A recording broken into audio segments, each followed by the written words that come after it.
and welcome to 9 to 42, the podcast from the team at the Guitar Show UK.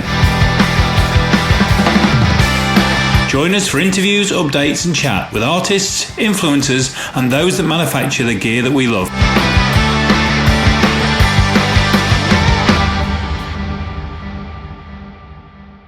Hello and welcome to 9 to 42, the podcast from the guys behind the Guitar Show UK. We're here, it's episode 17. I'm looking at Jace on screen, Le Grand Fromage at the Guitar Show. How are you, Jace? I'm all right, mate. How are you? My little baby Belle. Yes, thank you for that. I'm fine. How are you? Good. I've had a really good week. It's all good. And that's a new guitar that you flashed at me as well for the evening, haven't you? Yes. I'll show our guest as well. Oh, yes. Sorry. Ooh, come on. But this is special. The reason why it's special is that I am a massive Butch Walker fan. I don't know if you know Butch Walker. Mm-hmm. Not many people do. But I just love his solo stuff. And that's actually Butch Walker's guitar. Well, that's cool. So he's having he put on social media about a month ago, he was having a clear out of Ruby Red Studios and he was opening a Reverb store. So I jumped onto Reverb and sort of followed it, and as soon as it appeared, I just dived in and got it. And it's brilliant. Love it. So you've had an exciting week. Yeah, it's appeared on some of my favourite albums of all time, so, now I own it. And I suppose, as we've already slightly heard from, we ought to introduce our guest. I'm over the moon to have Mary Spender with us. Hello. Hello. Hello. And I've been trying to think as to what to introduce you as. Mm-hmm. Because we could go down a whole route, couldn't we? So we could go content creator, we could go singer-songwriter, we could go tutor. What would you go with? I guess musician first, and then I use tools like YouTube to broadcast myself to an audience, really. So, yeah, content creator. Musician and content creator is that's on my email signature. So there we go. Because I'd settled with networker. Networker. Yes, because I think... Not so much in this day and age. Oh, I don't know. I used to be. I still think you are. I still think you are. I think you're one of the greatest networkers I've ever come across. I learnt from the best. I don't know about that. I ought to say from the get-go that Mary and I worked together at Shaw for a little while, and we've known each other for a few years. So if there's an odd in-jokes or sly things in there, then it's probably sort of stemming from that. First question, really fairly simple. What have you been doing through lockdown? What have I been doing? I've mainly been sat at this desk working on content and...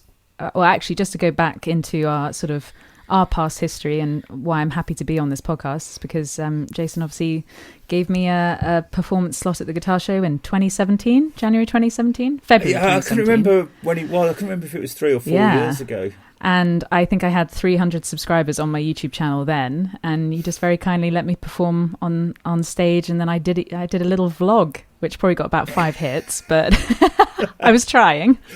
But yeah, I mean, I'm still doing much of the same, obviously a far less amount of traveling. But yeah, just running the YouTube channel, building a course site, and yeah, just working on some bigger projects that have been sort of more secretive. But mainly during lockdown, I've just been here, like we all have. But luckily my job has just evolved just during this time, and I've been given opportunities that I wouldn't have been given if the world was in a normal place. So it's a bit of a weird situation to be in. And if you look at, because your career, you seem to have packed a lot into a relatively short period of time. Because I'm trying to think exactly when we met. It was at a NAMM show, and I'm trying to think what year. I don't know if was it. I think it was 2017. 2017. That was the first time we met as well. We met before the Guitar Show on the Vigier stand. Yes, I remember it. Ben introduced us. Yes. Yeah, and I'd met you through Simon Lewis maybe the November before that NAMM show. Yes. But then, so that was November 2016. And, so you were watching the YouTube channel, even though it was getting, as I said earlier, 5 hits. And and you just wanted to start up a conversation about me doing that for sure. And then I ended up doing that for sure, a little bit. But it's the reference point, and you are obviously being a little bit self-deprecating there. I mean, I think it probably was more than 300 subscribers at that point in time. But I mean, it wasn't what it is now. I mean, I seem to think that when we spoke in that NAMM, you were somewhere between 3,000 and 5,000 maybe at that point. No, I honestly don't think so. I think I had 300 in that January, but then the big thing was working on it after that NAMM. I did a series of vlogs that helped. And one of them was obviously the interview with John Mayer. And by interview, I mean I asked one tiny question at a press conference and used it all I could.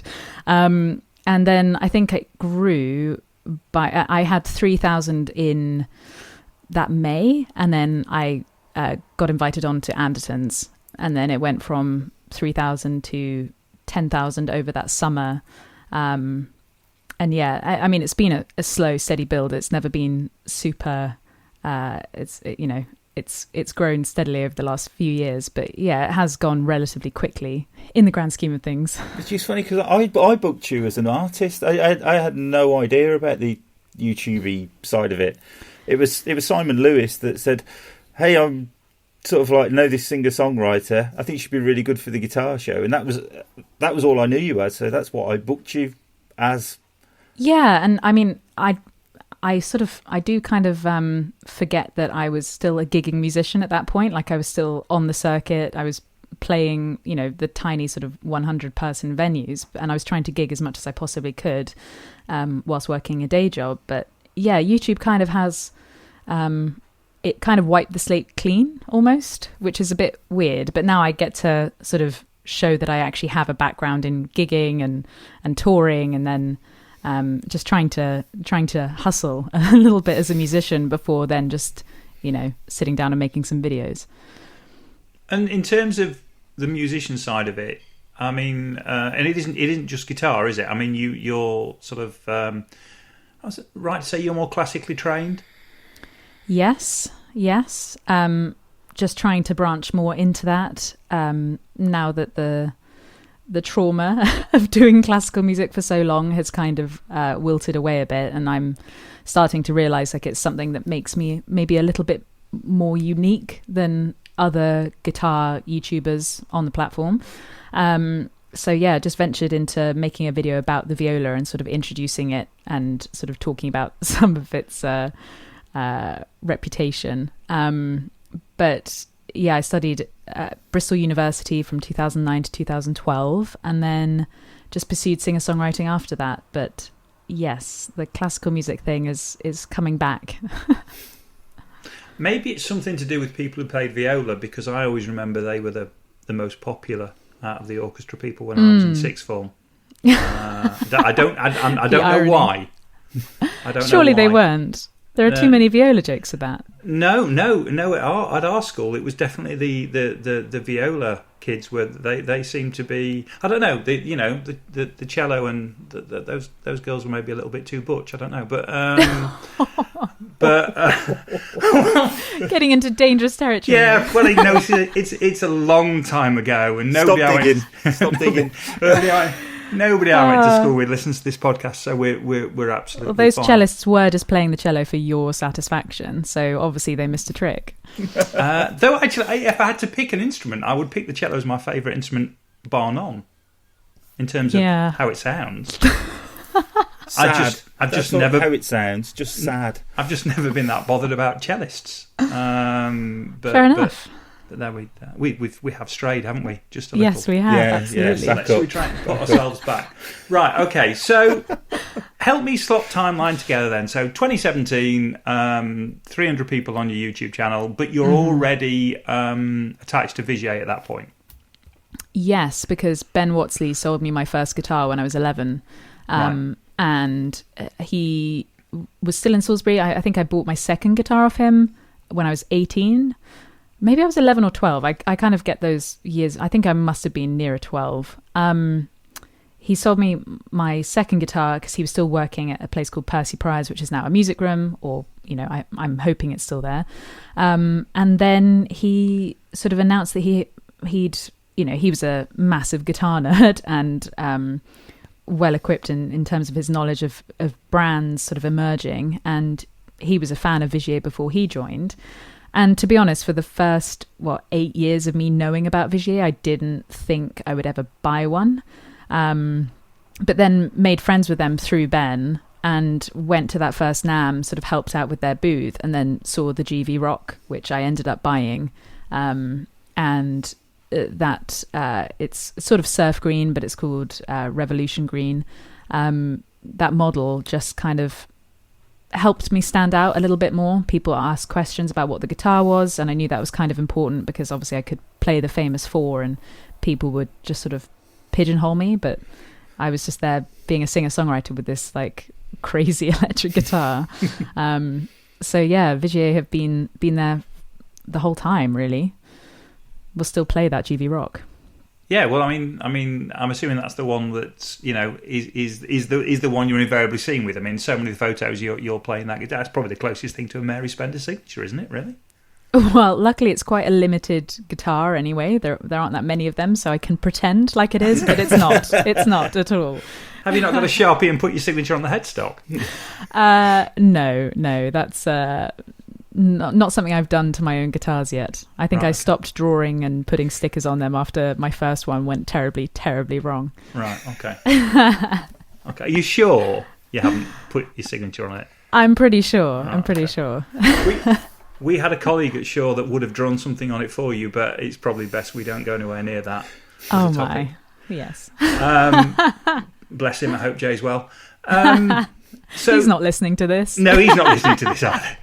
He never listened to me when I worked with him. He's not going to... For good reason. Thanks for that. Yeah, so the Vigier thing comes along quite early then, really, because, you know, at that point in time... And you self-financed that first trip to NAMM, didn't you? Yes. Yeah, took 2 weeks off my... I was working for Sustrans, a cycling charity. It was just a temp job, so I was earning about £8 an hour. And, yeah, just decided to... I actually decided to stop doing a temp contract and go permanent with them just so I could get annual leave pay.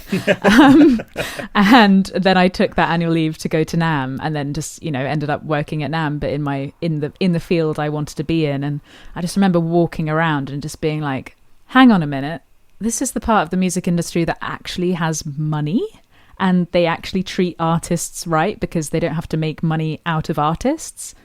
Where have I been all this time? Like, what's happening? And so it just opened my eyes, and it's just kind of crazy how it's evolved into being part of my career so massively.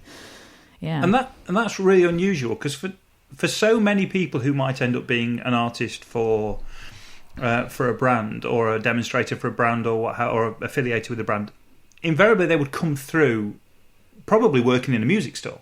That kind of is the fairly traditional route that you're a player, you might take a Saturday job, then you might get a job, you know, after school in a music store, and then over time somebody will, you know, a rep or somebody from a brand will work out, oh, that guy plays quite well, or that girl plays quite well. Let's see if we can maybe do something with that person. Whereas yours is really quite unique in the fact that you know jumped on a plane and said, well, I'm going to make this happen. Yes, because I wasn't really aware of NAMM until Ben just kept saying, he was like, oh, I'm going to LA every January for like the rest of my life, bar 2021, sadly, because he was just like, it's just the best place to be if you're like a guitar lover. So I sort of heard about it and sort of didn't think it would be the right thing for me to do, but you know, it just turned out to be absolutely everything, and like the start of not only my career as an artist, but start of the YouTube channel, you know, in terms of actually like gaining traction. So yeah, it's been weird. And now I think quite a lot of artists, especially in this day and age, are quite proud of, they sort of say they're like, oh, I'm not really interested in gear, I just play.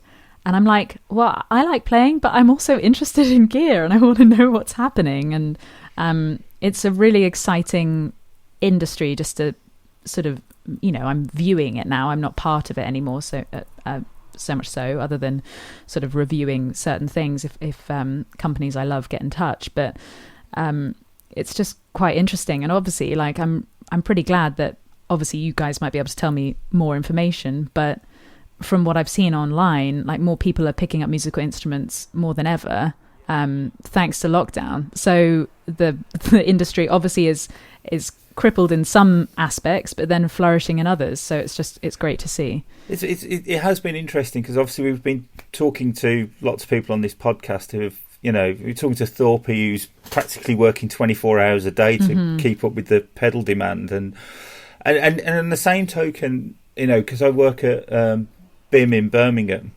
and we've seen an increase in students as well this coming September, and we really thought we would have a decrease because students would just defer, because we're teaching a lot online, certainly up to Christmas, but I don't know whether there's been a shift that from the students' point of view, we wondered whether parents had gone, well, I did the right thing and I did the sensible course, and I've still lost my job due to this. Why don't you just go and do what you love?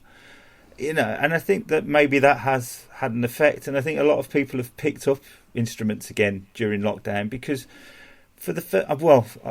lots of people I know have had time. I've been working my arse off constantly since lockdown, but lots of people I know have had time, more time than they've ever had as an adult. And I've tried to teach mates how to play guitar as adults, and it just doesn't work, because they're too busy and they just can't give enough time. Work, family, everything. But when have people had 4 months off? It's just never happened before, has it? No, not at all. But I feel the same like you. I've been working, and obviously we're some of the fortunate ones to be able to. But like, I've seen so many new people watching YouTube videos, obviously because they finally have time. I think people are just asking themselves, what do they really want?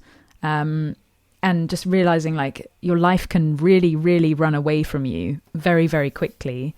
And these last 4 months, people have probably been bored for the first time ever since they were teenagers, since the days of, even when I was a teenager, like, I got bored because there wasn't the internet, there wasn't Netflix to distract me. And that's why I kind of played the guitar. But, it's just sort of such a strange time. And I'm excited to see, I'm hoping people stay at it. I know that other industries, like the cycling industry, everyone's bought bikes, and you can't really even get a bike anymore. And I'm just hoping that people stick at those things that just bring me personally so much joy. So the period of time we've had is enough to be habit forming, isn't it? In terms of the amount of time that apparently is required to change your habitual behaviour. Well, all you need is 3 weeks. Technically, it's 21 days. It's, ironically, although I was late to this podcast, obviously, I'm literally writing a video about the KISS principle in terms of how to keep it simple, stupid, but then also how that applies not just to creative thinking, but to the rest of your life, but how the rest of your life kind of helps with the creative side of yourself, and how if you're in a miserable place in your health, and whether your work is going terribly, or you're not sort of continuously self-educating, you're not going to end up being as creative as you want and being able to sustain that output. So I'm going to give myself a challenge of calming myself down and focusing on the things that are really important, to see whether or not I can actually become sort of change my own personal habits, because things do just sort of run away from you, even when you're doing it full time and it becomes your job. But 21 days, that's all you need, and people have had way more than that. There's a hope that it'll break some cycles of behaviour that probably aren't healthy for us, and by that I don't mean in terms of physical health. The reliance on consumption that would arrive to the point of just consume, just retail, just constantly needing a fix of something. There's a hope that actually, you talked about cycling. I've always run, but I've started now walking on alternate days, and I can't imagine now not getting out for at least an hour a day to take some exercise. And it's just a hope that those things actually replace the other things, because I'm now at the point where I don't want to go shopping, for argument's sake. It doesn't interest me anymore. And actually I feel a little bit unsafe as well at the same time. And actually the world wouldn't be a worse place if we took some of that time and put it into creative or things that actually help with our health. Yeah, absolutely. There are certain things that I've realized, like none of my shoes have worn down like they usually would, because I'm just wearing trainers now, obviously, to go to the gym, or I was wearing cycling shoes to go cycling. I wasn't wearing like normal shoes, so they're all fine, and that's pretty mad. It's just such a stupid thing to notice, but like I've just been realizing I haven't been wearing shoes when I've been at home, so obviously everything's just lasting a lot longer. I haven't bought any clothes.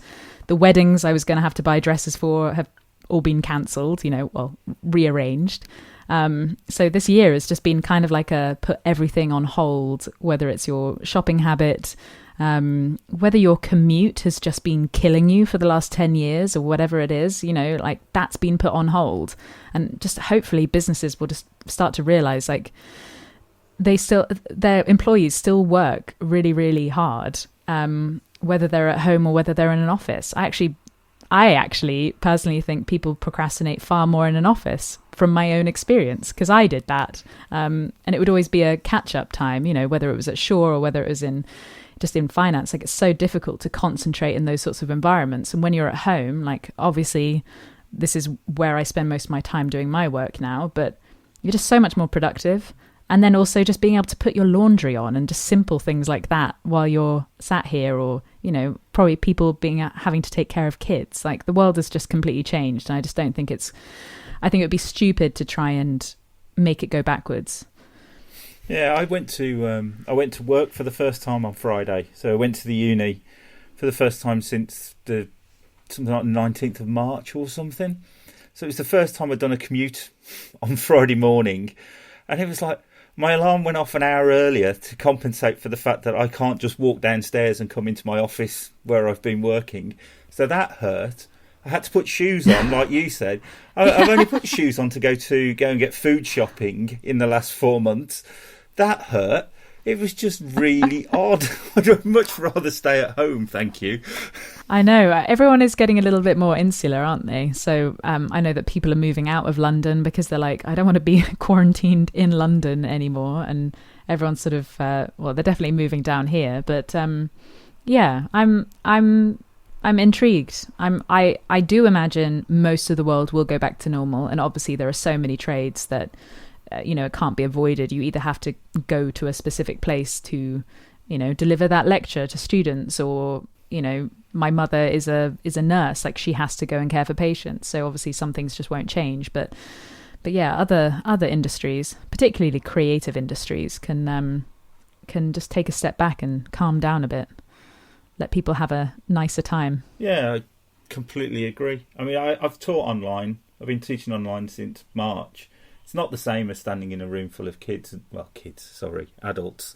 I mean, they're 18 plus. But it's not the same. You can't have that level of interaction. It's like we're having a conversation now, but we can't talk it over each other. And, you can't have, right, you three go over that way and you three go over there and you work on a plan sort of thing. You just can't do that on Zoom. And I think you do miss, I do actually miss hanging out with people. It was nice to go to work and, as much as I love hanging out with my family, it's nice to have a different conversation. Yeah. I think the hope is that it's the right things that we realise had very little value, and the things we're missing are the things that actually were the things that always did have the value. So the creative element of being with people is definitely something that I've missed. But some of the other things I've now realised were just things that I'd got into the habit of doing that actually added no value to my life. And I think if you can make that, if we can make that sort of differentiation between the two things, then maybe the world will be a slightly more sane place moving forward, and we'll actually start to spend time with the things that we really think are important. Because actually, it would be lovely to have this conversation in a single space. And as much as we've been able to produce these podcasts, and lots of other people have been able to produce things over the period, it isn't the same. It isn't the same. But as for the other bits of detritus and shit, for want of a better term, I mean, I hope they just go away. If if I'm being honest. It's like Shakespeare's in the room, isn't it? Well, not really. But thank you. That's very kind. Of all the things I've been likened to. So back to you. You've taken yourself off to NAMM. You've formed a relationship with Vigier. You've formed a relationship with Simon Lewis from Anthem Publishing. You're meeting people like Jason. You're meeting people like me. And then you have a year where everything starts to really coalesce. The channel starts to get bigger. You start working with Andertons through the course of that year. After quite a bit of toing and froing, I'm in a fortunate position to able to offer you a job at Shaw. And so by NAMM 2018, the whole thing's totally changed, really, I guess. Completely changed. And then 2018, again, just from 2018 to 2019, like it was just a roller coaster. 2019 was pretty wild too, because that was when I left Shaw, that end of February, because I just crossed over 100,000 subscribers. So it was just time to take that leap. And now it's just, it's completely out of hand and ridiculous. And I do sort of wake up every day being like, when is the person going to come like knocking on the door being like, oh, I'm sorry, you thought you could do that as a job? You thought you could just sit at home, make music, make videos and earn a living from that? You idiot. I still make that. I was thinking about it earlier, and I was thinking that you've got one of those jobs that didn't exist before. I'm an event organiser, and when I started work at the NEC 25 years ago, I was sitting in an office with people that had been running events for 25 years prior to me, and they'd sat with people who'd run them 25 years before that. Whereas there's never been anybody like what you do before, is there?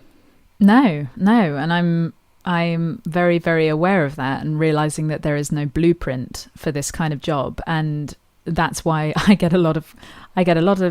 It's not my parents, because my parents have really understood from the very beginning, and they kind of love seeing me on this journey. But friends' parents just sort of being like, so do you earn money from that then? I'm like, well, yes, I do earn a living. Yeah. I mean, I don't need another job, and it seems to be growing and it's working, and I love every second of it. So none of it feels like work. I actually joked with my parents that I think I retired at 29, because I would be doing this stuff whether or not someone paid me. So yeah, I am very fortunate. I know that this wouldn't be for everybody though, and that's the other thing to remember. It's like not every musician cares whether or not they have a YouTube channel, and they don't necessarily care about gear. They don't want to talk about that. They don't want to talk about their failures publicly. Whereas I'm just like, I'm happy doing all of that, whatever. It's just all me. And it doesn't matter how people describe me, whether they call me a musician, whether they call me a content creator, whether they call me a YouTuber. I really don't care, because it doesn't actually matter, because I am all of those things. And as soon as you start sort of taking yourself less seriously, things just sort of get handed to you that you just never expect. So some of the things I could be called are just things that I'd never even have pursued myself. So yeah, it's all a bit weird and wonderful, but I don't see it slowing down, and I do see just more and more opportunities for other people to take this sort of eclectic career and run with it themselves, because there are certain strategies you can put in place to build a career online. Like it's if anyone has done it, then you can do it too. So yeah, I'm happy to be.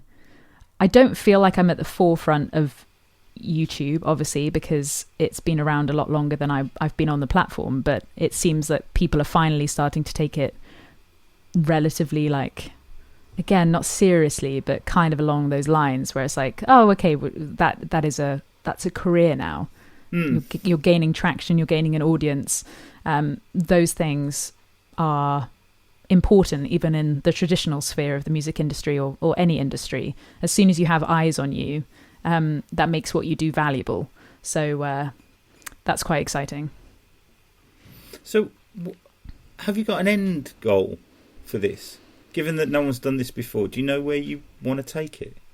No. And I used to think Wembley Stadium was the end goal, and now Wembley Stadium doesn't look all that likely to ever happen. It may never look full again. It may never look full. It maybe I might be able to sell it out now if social distancing keeps up this way. There's no end goal. Like, sometimes I just think, can I even get through this week? Can I get through a month? Can I still be sustaining this in a year's time? And it's very easy to let it run away from you, and you kind of have to pull things back, because I could always be doing more, but there's only so much time in the day. There's only so much people want to see me and hear from me too. So sort of learning those sorts of limitations. But basically, my end goal is to never really work for anyone but myself again. So whatever I can do to help sustain that is my priority. Whether that's just if YouTube crashes and burns tomorrow, like, I think I've got enough other stuff around it to jump into something else if that happens. Or there might be a different platform where I might have to start from zero again, but I've done it once, so I'd be able to do it again. So I'm just always telling myself I need to remain flexible and not become a dinosaur in my own industry, because things feel safe and cushy right now, because they might not be, because that's exactly how I ended up having a job, by other people sort of neglecting this space. So just always be evolving and just not afraid of changing it up a bit. Did you ever have any doubt that you wouldn't get to where you've got to? I don't really think I thought about it, and I think you can probably I think I worried about things like being able to afford my rent. I think we had a conversation when I moved to Brighton from Bristol, and I was like, I need to be able to afford a 2-bed place, because I need a studio so I can work from home and make YouTube videos. Like, it's really... And you were just like, well, you'll probably make it happen. And I was like, okay, then I guess I'll make it happen. And I've been in this place 2 years now, so like, I haven't gone bankrupt yet. And yeah, just like little things like that. But I didn't really ever think about that. I didn't think it was going to get this far. Tomorrow I'll wake up and I'll, refresh my YouTube subscribers or whatever, like I, have the habit of doing. And it would just be mad that even if 100 people have subscribed in a day, I'm just still blown away. So yeah, I just don't think I really thought about it. And I definitely, talking to other creative people, I know I definitely don't worry the same way that they're worried about being perceived. And obviously I have my weak moments when it comes to YouTube comments and stuff like that, or just things just not working out. But really, I just know I can sit here and just be in control and make something new out of nothing and upload it or release it. And someone somewhere might like it. So that's all that matters. So talking of something new, you're now launching guitar lessons. Yes, thanks to lockdown. I mean, it's done really well. I'm really proud of. I actually just launched a different course this week with a friend of mine, Rachel K. Collier, who has been teaching me Ableton over lockdown. But yeah, once lockdown happened in March, I'd been writing a beginner guitar course. I'd started it in January, was writing it on the plane at NAMM, writing it on the plane back, procrastinating massively, because making content on top of content is definitely a challenge. But finally sat myself down, made myself film those videos, and get it done. I think I ended up finishing it by end of March. Released it, and then obviously just hit a wave of people beginning guitar, and I'm already working on the next sort of more intricate fingerstyle course. But it's kind of different to different. It's different to other guitar lessons because it's not for everybody. Like if you've already picked up the guitar, then you don't need this first course that I've done. And I try and tell people that too, because I'm just like, this isn't for everybody. It's for people who want to start to play like me. And that's a very niche set of people. But I know that there are some people who enjoy their instrument, enjoy the way I play it. And they know that they could find other kinds of lessons elsewhere. They know that, guitar is a rather eclectic genre of music, so you can just play anything on it. But if you want to play guitar like me, then at least I'm the one showing you how. So yeah, same with Ableton and showing how Rachel produces in it, because I want to be able to produce like Rachel. So I was like, hey, can we partner up on a course? I want to selfishly learn from you. I imagine other people will want to learn, this too. So let's just get it made. So yeah. So I've always been struck about how unique your sort of guitar style is, and I spent the afternoon kind of watching many of your videos. I'm sorry. Stalking you all the way back to the first one 11 years ago. Oh man! But it struck me that as I was listening to it, that are you a big Mark Knopfler fan? Because that's what it reminded me of. Yes, absolutely. Mark Knopfler and I've already mentioned him, John Mayer. Just not necessarily their songwriting, but just the way they accompany themselves whilst performing. Yeah, just massively so. Because you did that Mad Dire Straits cover, didn't you, with Leo? Yes, I did. I think I took, what did I take? 2 days off from shore that March. Yes, you did. We'd done some kind of other insane business travel, and then I was like, I'm just going to go to Norway for 3 days or 4 days or something, in amongst something massively pressurized. And I probably said, yeah, fine. Yeah. I think I even went off on tour afterwards. In fact, you probably told me when you got back. Yeah, I was like, oh yeah, I just went to Norway. Yes, went and collaborated with Leo Maracchioli, and that video kind of did all right. Yeah, it still comes up in my you may be interested in. It's like, I've seen it, leave me alone. I know, it's absolutely mad. I mean, he's done so well. I'm so in awe of what he's built.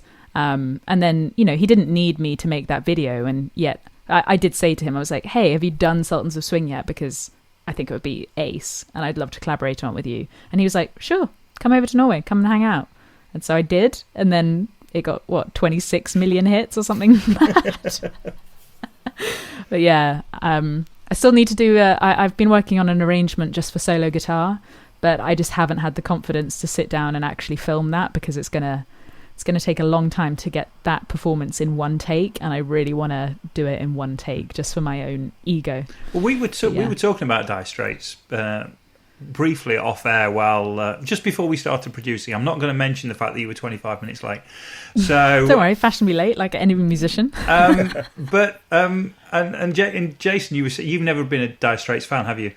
No, I was saying to Ant that because the Dire Straits came out when I was about 13, 14, and I was like a snotty little punk kid, Dire Straits never really came on my radar. And it's not like today where you can just type it in and listen to it. Back then when that came out, you actually had to go and buy it. And I wasn't going to spend my money on what I perceived as dad rock. Yeah. It just didn't fall in within my, at 14, I'd have probably been listening to Hanoi Rocks, which probably mean literally nothing to you, but Finland's greatest band, and that's all you need to know about them. And what else in 14? It would have been Kiss, probably.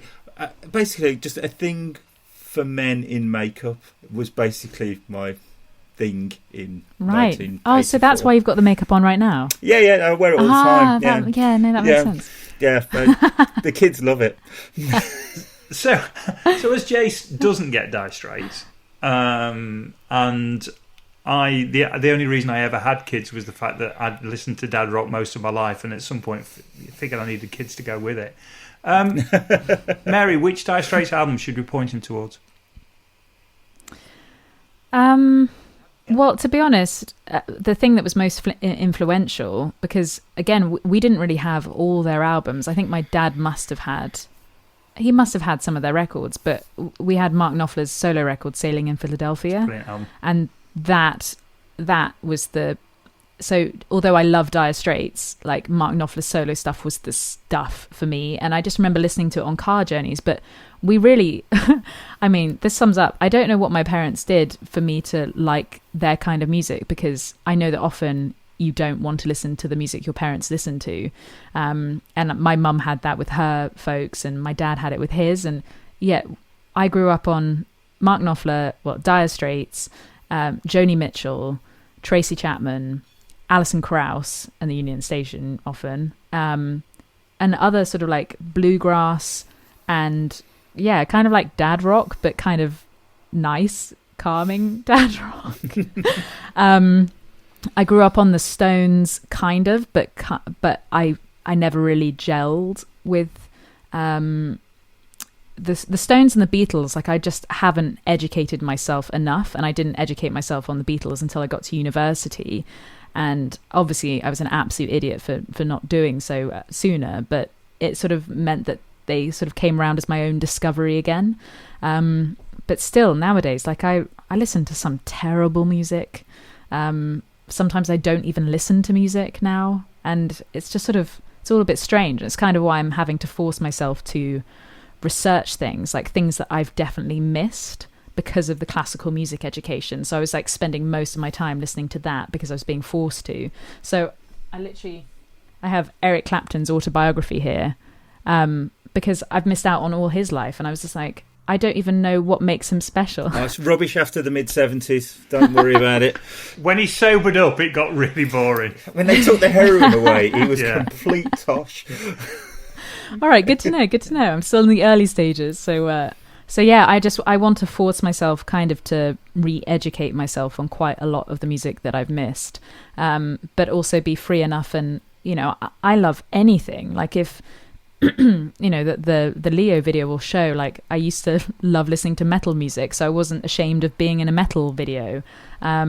I love pop music. I love really, really cheesy pop music. I love lo-fi stuff that's going on now. I work to that all the time, and just, again, it just kind of says a lot about me, where it's, I'm not ever going to just stay in one lane, and I don't feel like I need to, because luckily my career just means that I need to be better rounded than I am even now, and just keep discovering new things in all different genres and elements. When you of write your own solo stuff, so yeah, or is it Lone Wolf that you're going out under now? Was that the name of the album or the name of the band?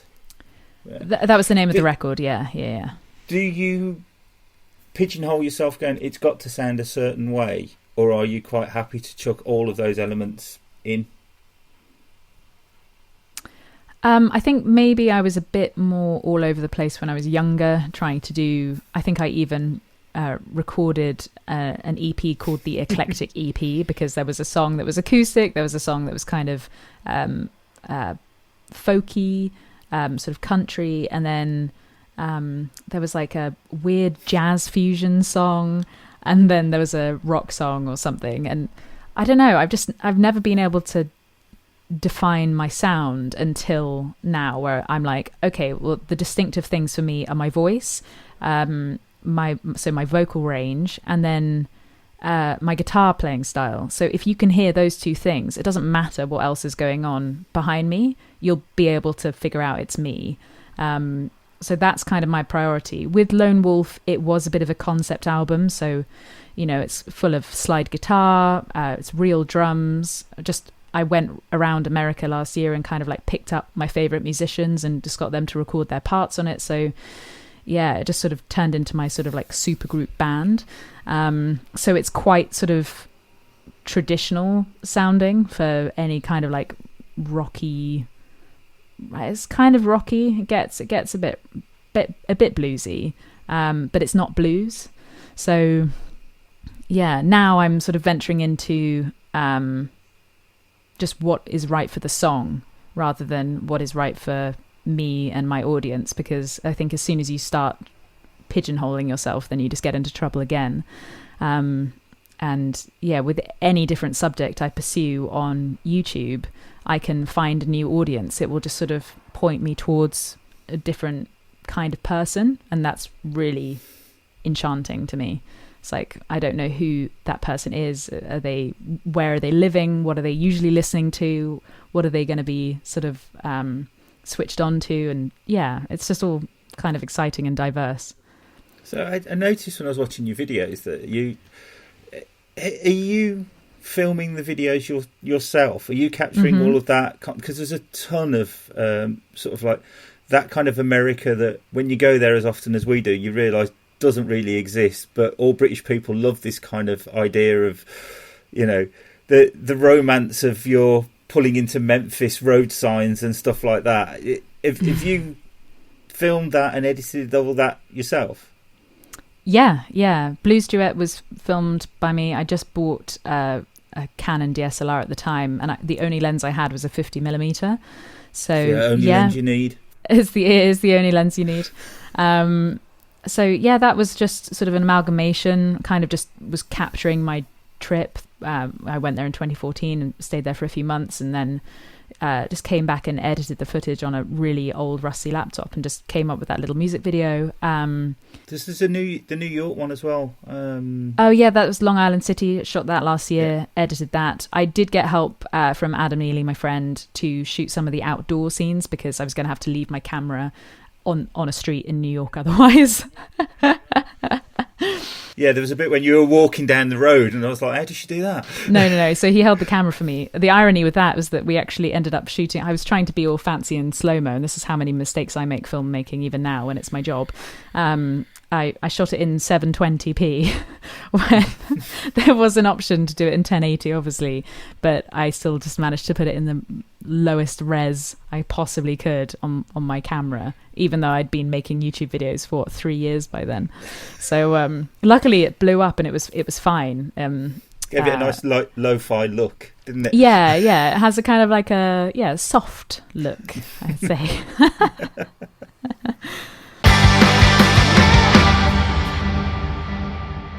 So,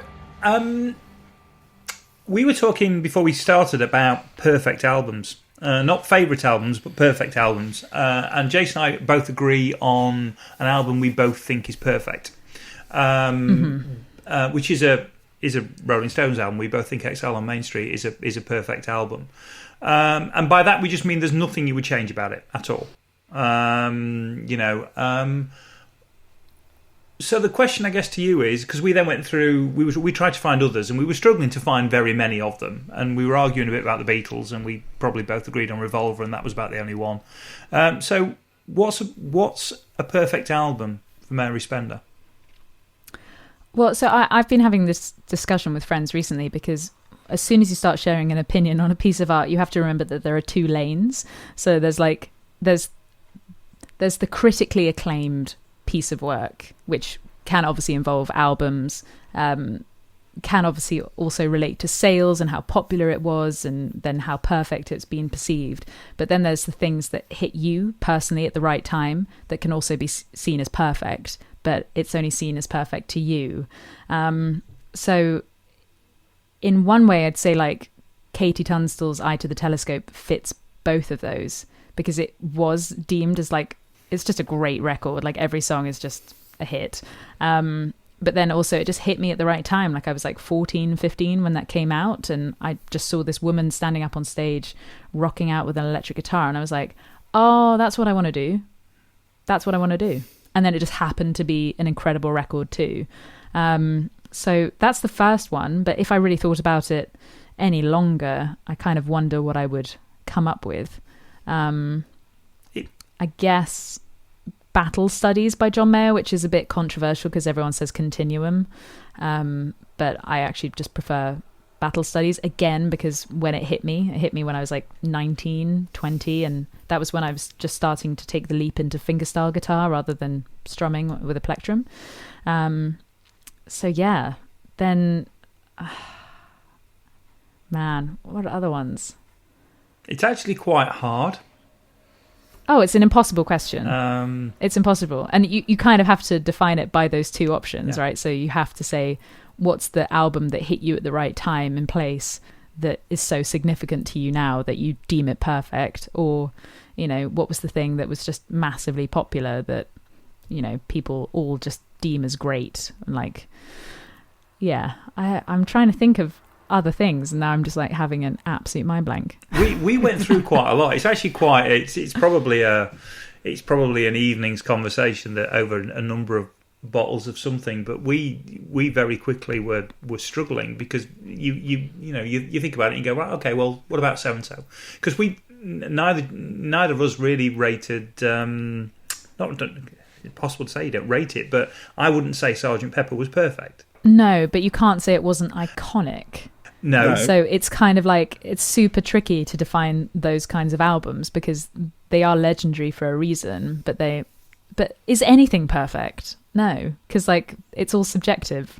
So it's an impossible question, which makes it a good question because it's always going to come up with something new as an answer, isn't it? And yet imagine if there was just one answer where it was like one album, it's perfect, it's right or wrong.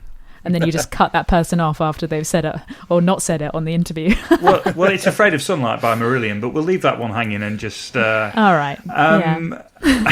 But it's... So you said Katie Tunstall, and it is a great album. That is a really great album. And then, of course, she was one of the people you interviewed for Tuesday Talks, wasn't she?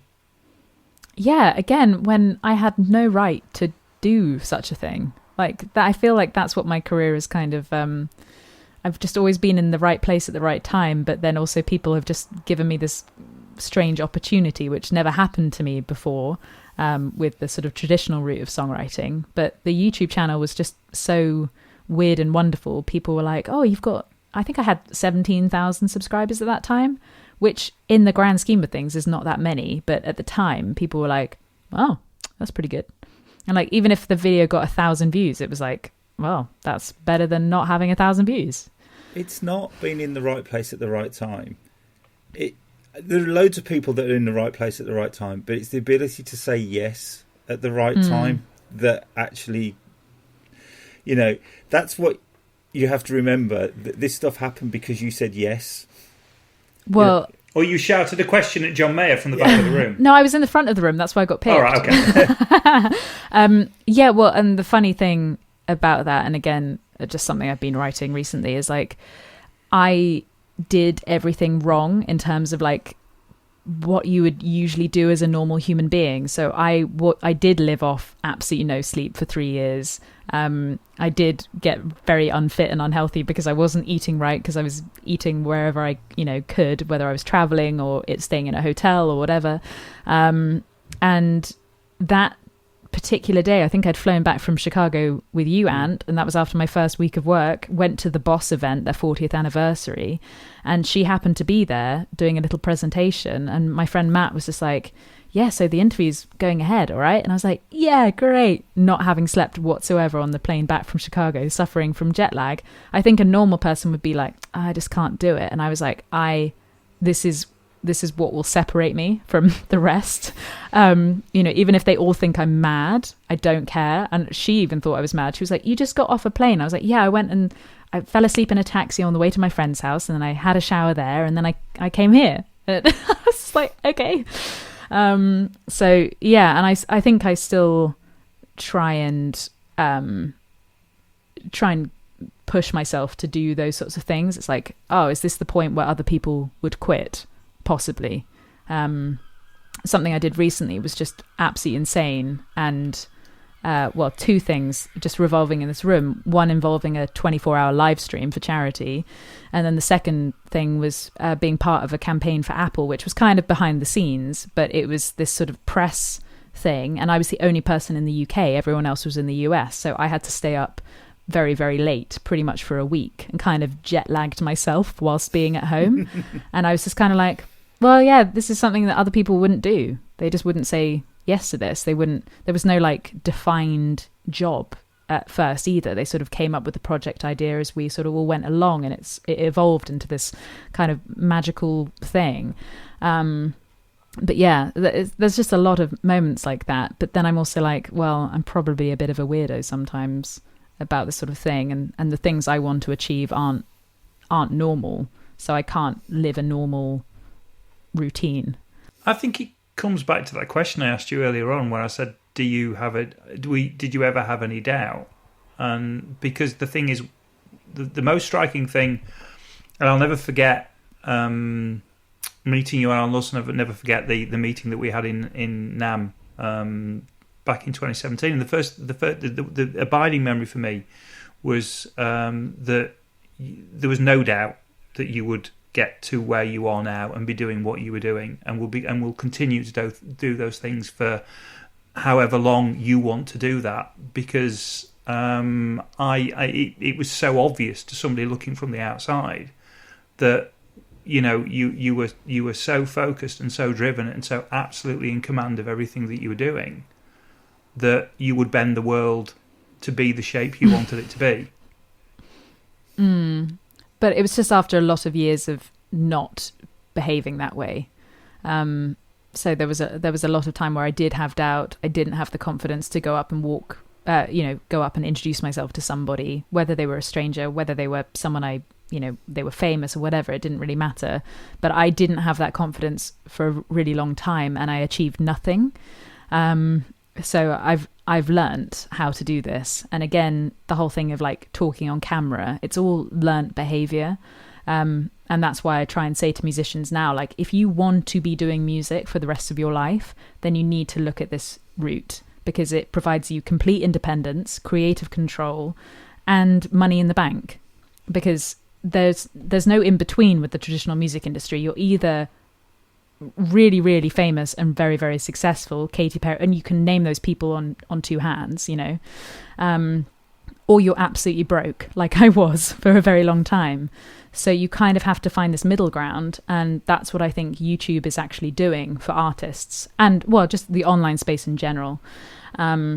You can actually suddenly have a normal income and normal life, but from a creative pursuit, and that's what I think is just so interesting, and just exactly what I'm trying to encourage. Because, like, what do you really want? Right now you can't go on tour and play to hundreds of thousands of people, so you have to just take this alternative route and maybe have your video seen by hundreds of thousands of people instead, and that's pretty good, and that's pretty manageable and possible. So just figuring out what you want, and I wanted to do this. So yeah, I do sometimes take a step back and I'm like, oh cool, okay, I'm hardworking finally after a lot of time not being. But and then also just figuring stuff out and managing certain things and realizing your strengths and weaknesses, which I realize on a daily basis. So it's just figuring out what you want. Cool. Well, I think that's a really nice place to stop, actually. I've had a really nice time. Thank you very much for finding some time.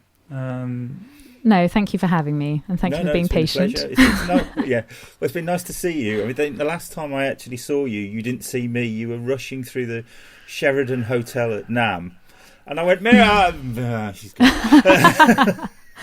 Sorry, I'm just so famous, darling. It's just how it is. No, not at all. I was probably babysitting another influencer actually at that time. Hopefully we can do this again in person at some point. Hopefully there'll be an opportunity to actually get together and have a natter rather than having to do it this way. Well, yeah. I mean, I did a COVID test the other day and I don't have it. Okay. So feeling rather proud about that. So Well, if you've been sat in that room for the past 6 months, you shouldn't really have it. No, because like things are opening up now, so just being cautious. But yeah, no, absolutely. I mean, always. You're in Brighton, aren't you? Which is where Mikey Demas is as well, who we did. Oh, Mikey Demas, 3 or 4 weeks ago. So we said we'd catch up with Mikey again at some point. So maybe we'll come down to Brighton and we'll have a huge podcast full of people who've been on previously. But we'll do it absolutely. With seagulls in the background and ice creams in our hands. Yes, I do worry about how many seagulls have been picked up on my recording over here, so enjoy those. We will. Well, it's been great, Mary. Thank you very much, and we'll catch up with you very soon. And Jace, are we just going to wrap now? And I think we're going to wrap now. Call it a night. I'm ready for a glass of wine, actually, if the truth be known. If I'm perfectly honest, my tea's on the table, so All right. Mine is too. I'm sorry. Well, just to join the club, mine is as well. So I've had a message to say 8:45 that's it. So if we don't end now, we're all going to be in various states of divorce, which will be fine. Right, thanks very much for listening. We hope you've enjoyed it. Please subscribe. Please share with as many people as you can, and we'll see you very soon. Cheers. Good night. Bye.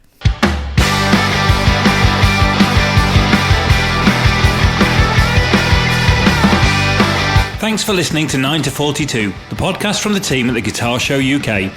If you've enjoyed the show, then please remember to hit the subscribe button and share with other like-minded souls. For more information about 9 to 42, please follow us on Facebook, Twitter or Instagram at the Guitar Show UK. This has been an A Short Stories production.